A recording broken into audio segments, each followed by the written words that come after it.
What's up? What's up? What's up? What's up? What's up? What's going on, everybody? Welcome to the Reforge Your Life show. I'm your host, Joe Rivera. And here at the Reforge Your Life show, we love to show you that the comeback is more than possible. And today I'm super excited about the guest that I'm bringing to the show. Y'all are going to love her story, her energy. She's the founder of Mission Inspired. Bring it back.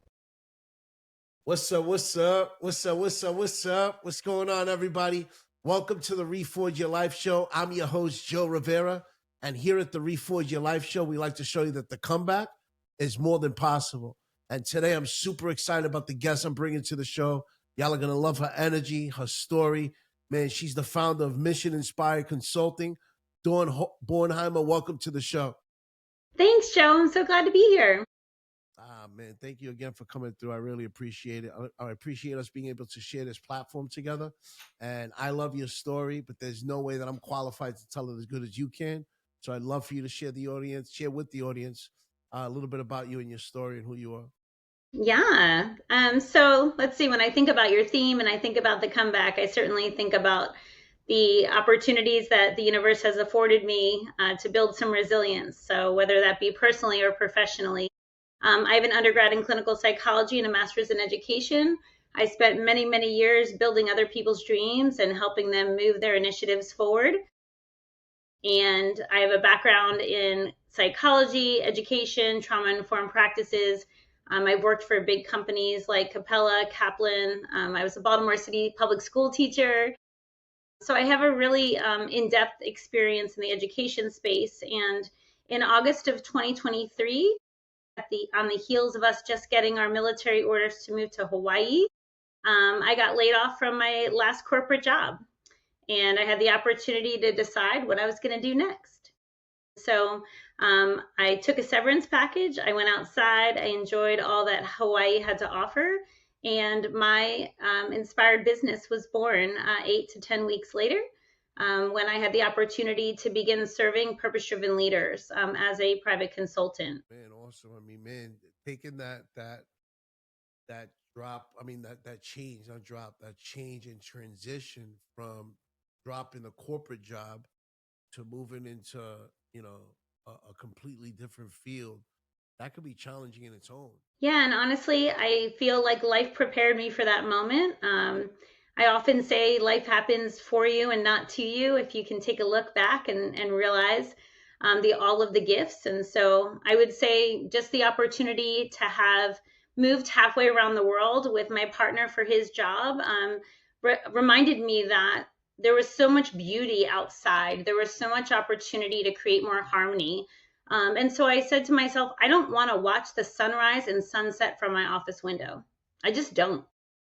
And so what does it look like to reimagine what business looked like for me in that moment? And the more I talked to people about it, the more they said, you've been coaching, developing, mentoring.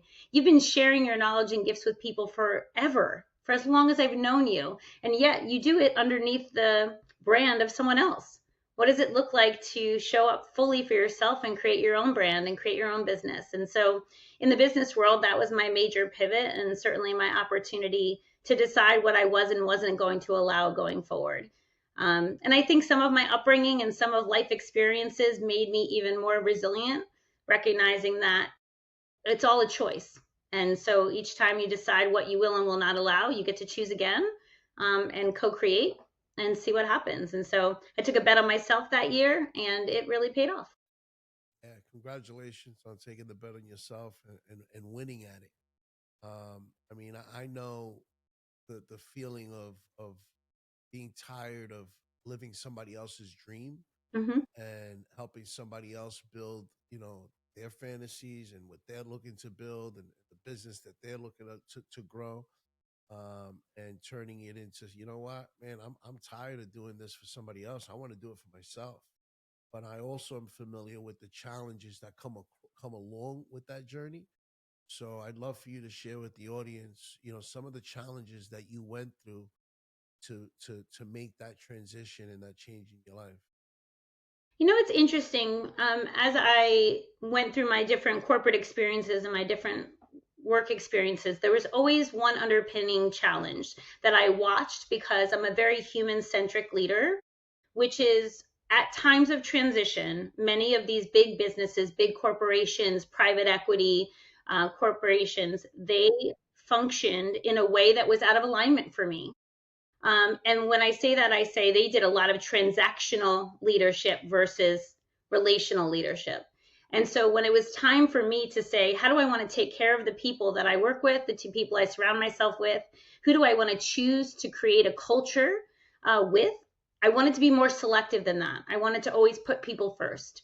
And when I stood up Mission Inspired Consulting, I was looking around at the world and I saw a lot of startups and a lot of businesses that really had the best of intentions. They went out to build something. They saw something in the world that broke their heart.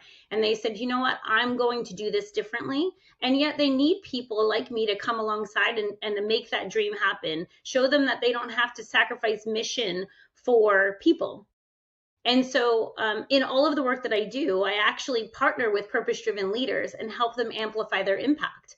And some of the challenges I find is realistically coming in and seeing who wants to partner with me and recognizing that I don't have to say yes to everything. It really is about alignment for me. And so I think holding steadfast to your vision, deciding who you desire to serve, who you believe you're meant to serve, who God called you to serve, whoever you feel is meant for you is who you're going to attract if you hold fast to owning your no as much as you own your yes. And I think for entrepreneurs, sometimes we say we're in abundance, and yet we operate from scarcity. And so if you can just remember that for every no that you say, you make space for the yes. So every time you choose to step forward, every time you take that chance, you're taking a bet on yourself, but you're also opening up opportunity. You're showing God and the universe that they can put that on your heart and that you're going to follow through. And so I think some of the challenges, honestly, is all the noise. It's a lot of noise in the world telling us what we should and shouldn't do, what we should and shouldn't wear, what we should and shouldn't say. And honestly, if we just put all of that away and we start living from the inside out, we're going to find our way forward a lot faster. I love that. And there's a few things that you said there that I think it's important for the audience to pick up on. The first, uh, the power of being able to say no and not having to say yes to everything. It's so important to understand the value of being able to say no so that you could say yes more to things that serve you and your purpose and your meaning in life. What was a big turning point for you that helped you understand how important that was and how powerful it is to have that power of choice of being able to say no to things that don't serve you? You know, it's interesting. I was in Costa Rica in December of 2022, and we got our military orders then, right? And at the time, I was really burned out and ready to leave corporate America. But then I said to myself, let's just stay a little longer, right? I can wait it out, and my team needs me to stay. And so I kept making choices based on what everybody else needed, based on what the business needed, based on what my team might need. And every time you do that, you chip away at you, right? You chip away at your spirit, about your mental health. And so every time I made one of those choices, I said to God and the universe, I'm not ready for what's next because I'm not necessarily demonstrating my willingness to choose. And so in the next 6 months, when we finally made our move and God decided to move the whole thing out of the way and and our team got laid off, I knew at that moment this happened for me. I knew in every fiber of my being, this was my shot at choosing differently for the first time. And if I could do it, if I could be brave enough to choose it, it would unfold as it's meant to. And so I stopped saying yes to what I thought anyone else needed. And I said, you know what? Everybody's not going to understand my decision to work for myself right now. Not everyone's not going to understand that I'm not hustling right now to spray my resume all over the place. I'm going to sit and take the time I need, get myself back together, enjoy this beautiful place I've been blessed to live in, be in Hawaii, and say, okay, when I pick my head up, I'm going to be ready and I'm going to show up fully as myself. And then when you do that, you treat your business partners like relationships in some ways. And you say to yourself, it has to be a good fit on both sides. So one of the practical things I did as a new entrepreneur is I co-created my scope of work with my client. And I also, in the contract, put an exit option for both of us. I wasn't afraid to say, if this doesn't work for you or for me, 30-day notice and we can walk away. And it was a beautiful partnership, and we worked together for over 2 years and still work together today. But I wasn't afraid to say, if this doesn't work for you or me, neither of us are going to stay in it, because we're meant to then move on and find the right partner. And so I think if that were other people who are operating from a fear space, they may have said, oh, I got to sign a 12-month contract so I can know I'm guaranteed to have this contract, and I was like, you know what, let's do 90-day increments and let's check in with each other every 90 days. And we're still together today because it was an alignment and it worked for us. Yeah, that's awesome because listen, I'm a big believer in as an entrepreneur and every other successful entrepreneur I've come across, we've figured out that removing the how is vital for success. And understanding that, you know what, I'm not going to worry about the how right now. I'm going to trust the process and allow things to work out on their own. And sometimes it ends up being in harmony, like the situation you're in. And sometimes we got to learn through those situations where it's not what we want in that moment, right? But we're able to learn from those trials and tribulations to be able to move forward. So what was some of the other challenges that you had? Because there's a lot of entrepreneurs out there right now listening who are in the startup phase and they're looking to grow their business and they don't have the know-hows. So what are some of the other challenges that you went through as an entrepreneur building the business that you learned along the way and that you could help somebody who is going through the same transition so they don't have to go through those struggles? Yeah, it's a great question. And I'm going to offer you a slight tweak of perspective on this one. And I'm going to talk a little bit about an entrepreneur that I came alongside to support. And the reason being is some of the things I observed in her, I think are beautiful and should be in somebody's toolkit. And these two things are true. She knew when she needed help and she asked for it. And she came to me and said, we're not making sales right now. We took a step back into a pilot phase. And I believe that you're the right person to help us get back to selling actively again. Because we need somebody else to look inside behind the curtain and help us with our go-to-market strategy. We might need to redo the pricing. We might need a better market analysis. She knew what she didn't know. And she was willing to raise her hand and say, I need help. She was willing to invest in my experience to get her where she needed to be. So that's number one, is really asking for help when you need it. A lot of entrepreneurs are afraid to spend money to make money, and they're trying to do too much. And what happens when you do that is you're not in your zone of genius most of the time. You're spending time on things that are not in your zone of genius. And if you outsource them and you can put yourself inside your gifts more frequently, you will move forward faster. But you have to be willing to do that. The second thing that I admire greatly about her is that she made a choice to hire a sales development rep that was going to essentially be hired to put booked meetings on my calendar to operationalize my time better. That individual that we both decided to hire, that was essentially going to serve that function, didn't work out. She allowed that to be a lesson. We did a little postmortem on it. And then we moved forward with hiring the next right person to do the same job, but do it differently. So we reworked the strategy and the plan, and we were increasingly successful. She could have easily said, no, we're not going to do that now. We're not hiring another person for that role because that didn't work. But instead of saying that didn't work, we said it wasn't the right person. And let's figure out why that was true. And then let's set the next person up for success, because we do need that role filled. We just need to find the right person to do it and perhaps give them a different set of tools to be successful. And when we did that, in the first month of hiring that new individual, we had 10 booked meetings on my calendar by the end of the first month. And in sales, that's fantastic. When you can get 10 qualified booked meetings on your calendar, that means there's a percentage of those that will close. And so getting the right people in the conversations, but willing to ask for help when you need it and willing to pivot inside of any decisions that on the face of it don't work. What is it about it that didn't work, and how can we do it differently next time? But it didn't make her shy away from making the next right investment. That's so important, and it's so vital for the entrepreneur's success to be able to say, you know what, yeah, I need help.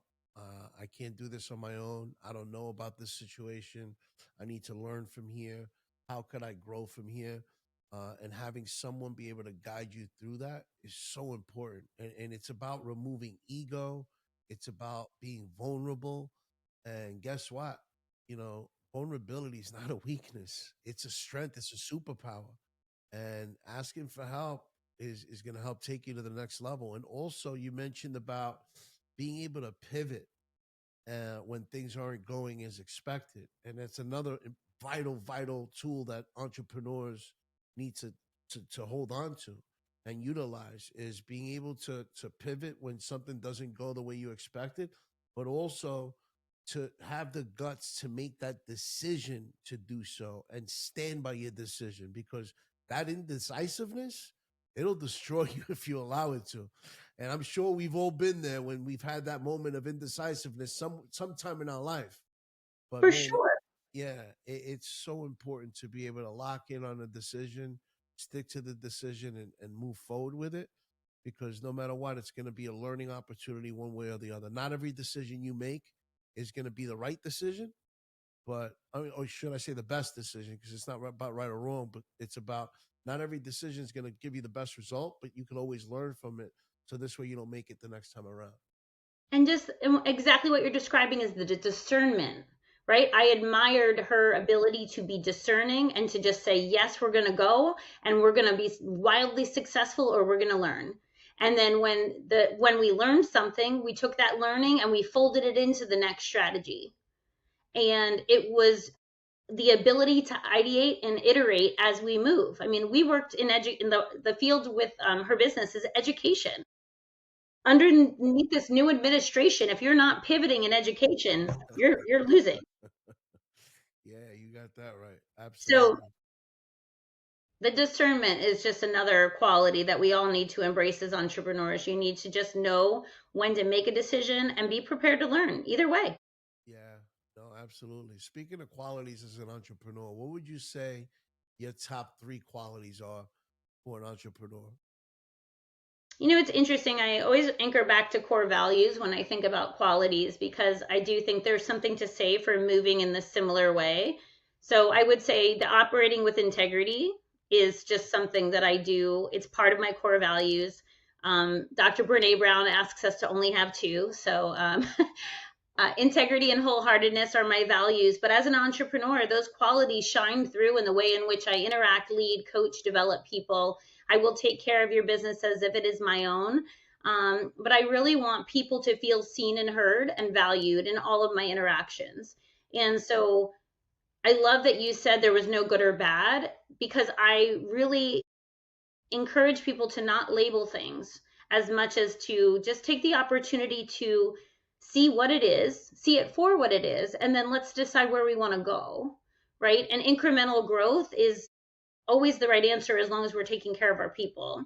And so, one of the programs I'm working on right now, actually, that'll release this fall, is called The Courage to Lead and the Capacity to Care, because I believe that we need both. And so it's an opportunity to take self leadership, supportive leadership, and then always take care of the people around you in the process. And so, really, the unfolding of all of that is going to hopefully help purpose driven leaders remember that they don't have to put one down in order to achieve the other. But in fact, together, they will allow them to move forward and be the most successful. Hmm, I love that. When's that course dropping? I'm hoping mid-October. I All will right. I'll let your crew know, and you guys can check it out.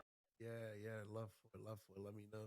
So I'm curious, through this journey and the transition you had from corporate America to, building your own business, through these challenges that you've had to overcome, I'm sure that there's limited beliefs that had to get cracked through in Mm-hmm. order to build a new belief system. What were some of those limited beliefs that you had to crack through the old belief system that you had to crack through to build this new belief system.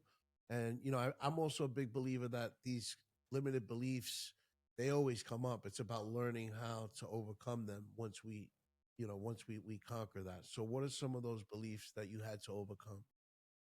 Yeah, and thank you for saying that they still show up all the time because they are. I think I read somewhere that we just have to put them in the back seat and not let them be in the driver's seat. Yeah, yep, Um, 100%. but I think the biggest one, honestly, I had to let go of doing it any other way than my way. And so limiting beliefs told me that there was a right way to do this. If I was going to do this, I had to do things a certain way. And I had to remind myself that the only way it's going to work is if it is authentically me. And I think one of the other limiting beliefs is simply like the saturation of the market. How many people are already doing X, right? I'm a fractional sales executive, if you want to give it a title, right? And so I go into businesses and I help them with measurable outcomes, committed teams, expanding impact. I can give you all of the marketing language. But at the end of the day, it's relational. And people do business with people they like, and people do business with people they trust. And so, what does it look like to honor the fact that the people that I know, like, and trust are already in my network or are coming? And trusting that the people I'm meant to serve are going to be in my ecosystem at some point by 6 degrees of separation from having great people like you in my life, and trusting that that's okay, that I build my business somewhat organically. And then I think the other limiting belief is just simply how you're supposed to climb the ladder. I tell people a lot with my decision to leave corporate America. It was kind of thrust upon me, and I was given an opportunity to choose one direction or the other. And I was climbing this invisible ladder. The harder I worked, the more money I was supposed to make, right? The harder I worked, the more I was supposed to get a promotion. Oh, you're only getting a merit increase this year, even though you were 140% into your sales quota. Whatever the things were that were measuring my value and my worth in my mind were burning me out. And at the end of the day, they were all fictitious. And so when I took a step back and I said, okay, like, what do I want in my life? And I have put down the word balance a while ago, probably now about 5 years ago. And I used the word harmony. And the primary reason is because all of the pieces will exist: family, faith, life, spirituality, finances. But some pieces will take up more space than others at different times. But I want them to all work together. I want it to be like the heartbeat of an ecosystem.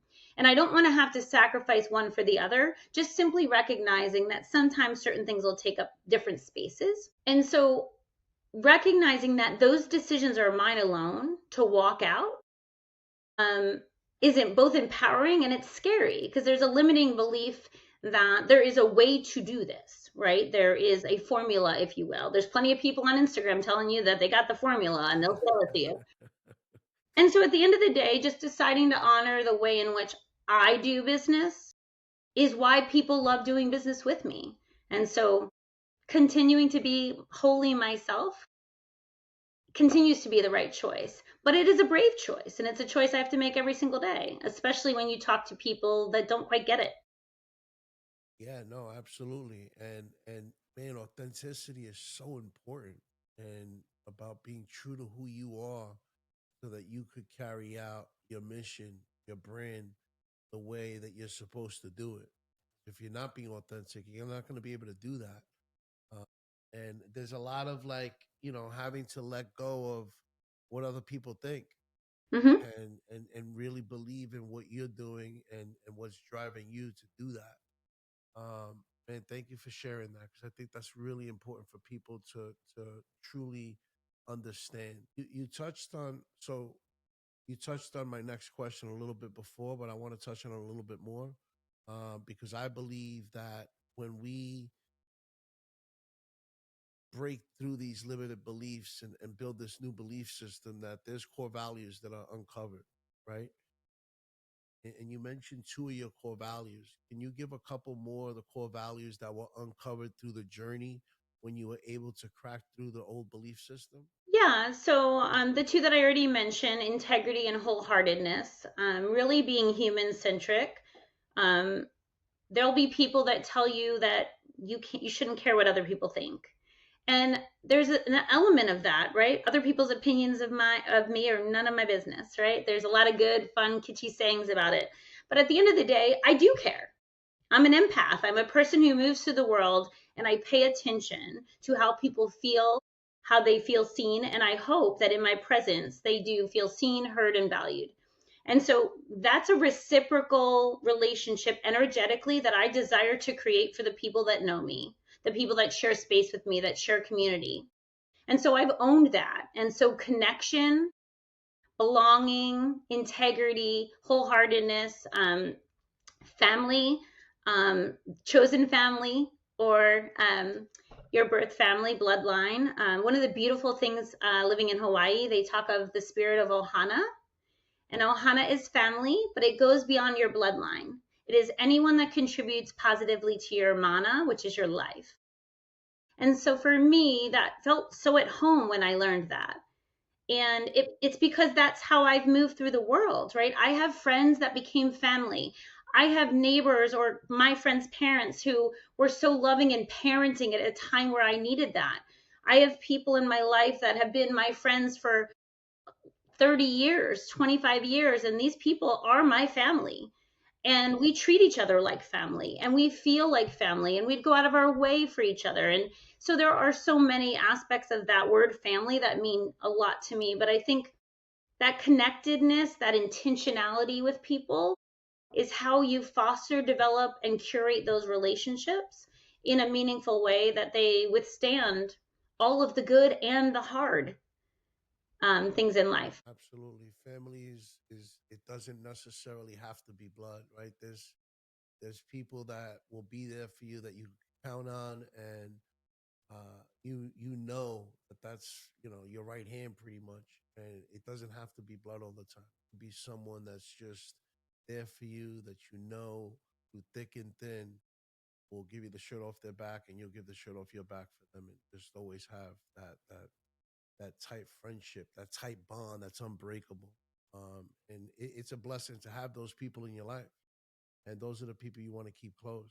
And I think I want to kind of touch on what we spoke about, because you mentioned something that's important. That there's a lot of people out there. I want people to really understand this. That when people do say don't care about what other people think, it's tended towards the people who are going to be the haters in your life, the people who are going to try to bring you down. And those are the people that you kind of have to allow to fuel your success, because that's what they're there for, right? They're serving their purpose, and let them hate on you. Let them tell you that you can't do something. Allow those people to fuel your success.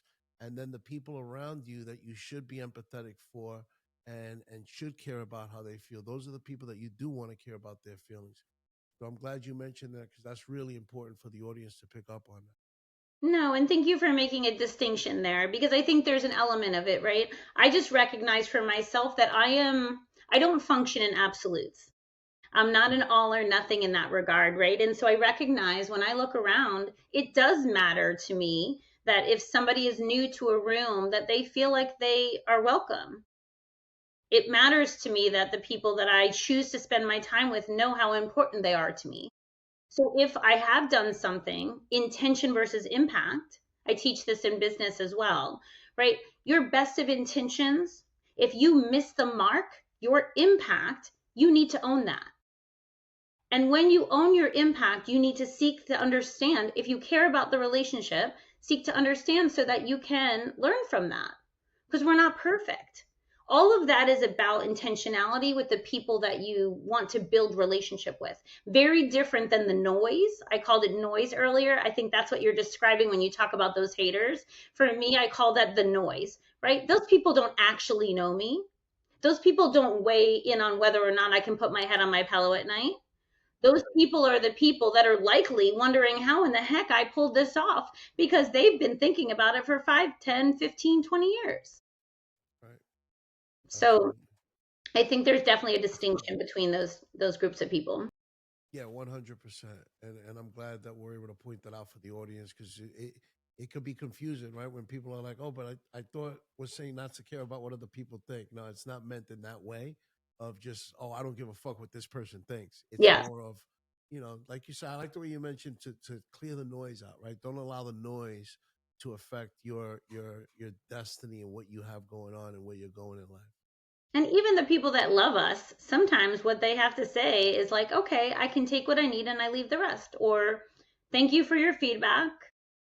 I'm still going this way and I hope you can love me through it because here we go. 100%. And if they can't, then you know what? Those are people you got to love from a distance. Yeah, Sometimes there there's you people go. in your That's life that's that the even if next step. yep, even if there's people in your life that you love, man, if they're not on board with where you're going in life towards your journey, you got to love them from a distance. You can't let nobody stop you, man, because those dream stompers are going to be there all the time. And sometimes it ends up happening to be the people that you do love.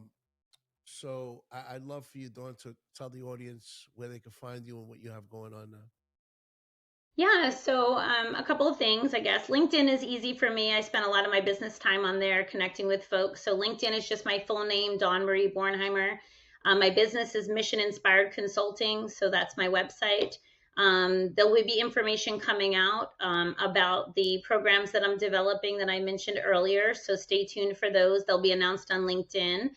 And then I have a podcast myself, which we're going to have to get you on, Joe, called the Leading with Purpose podcast. And essentially, I'm a co host on this podcast where we talk to purpose driven leaders of all sectors, where we invite you to come on and share some tips with new and emerging leaders, with seasoned leaders that just need to figure out how to dial in that impact and purpose a little bit more. And we really want to spread those stories and share those messages with the world. And so that podcast is in its fifth season, and we're having a lot of fun.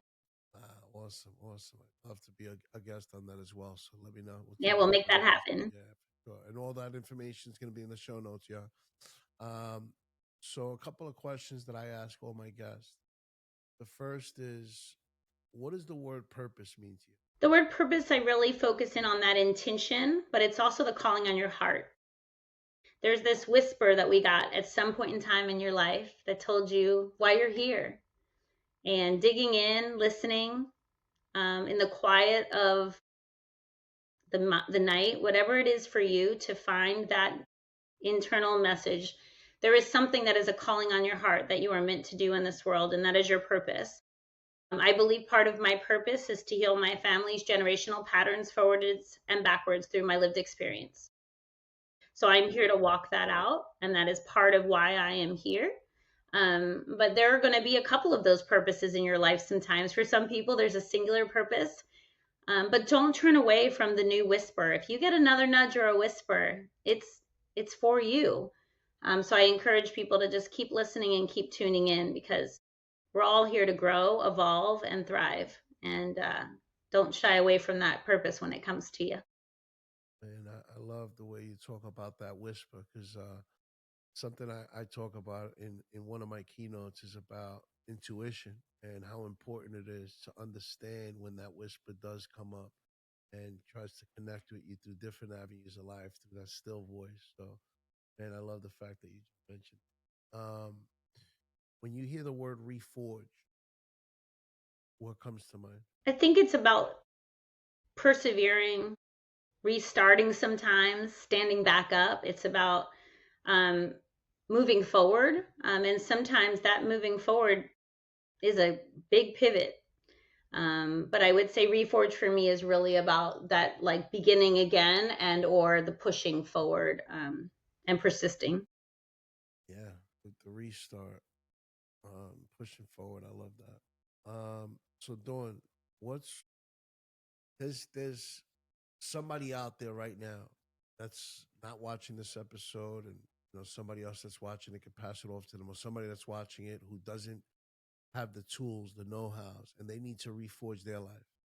What's one piece of advice you could give that person that's looking to reforge their life right now? I would say take some time by yourself to really celebrate the things that you have done, that you've done well, the things that you're proud of. A lot of us move through the world pushing, pushing, pushing, and looking for validation outside of ourselves to know that we've arrived. And I think there's an opportunity in this moment, in this season, to quiet some of the outside noise and really tune in and celebrating all of the things we've already accomplished and deciding what lights your heart up.